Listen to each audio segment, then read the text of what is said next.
Yeah, good day, Ronnie. As you can see, I'm home now, sitting at my old laptop here in the same position as where it's in front of the other one, actually, which I'm still waiting to get the broadband on. That'll be on Wednesday. Yeah, we're home now and just struggling along the best we can. Julie's coming over this morning. Brenda's trying to organise herself a cup of tea. It's so much hard work just getting in and out of bed and getting dressed. And I don't know, we're going to go, we get these services going and get a bit of help. And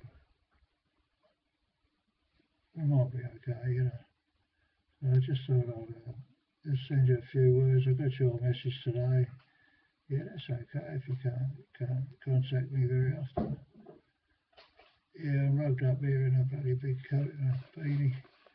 It's bloody cold compared to the nursing home. It's all lovely and air conditioned and warm in there. Yeah. Oh, okay, mate. Well, I'll keep it simple and I'll catch you later on. Bye.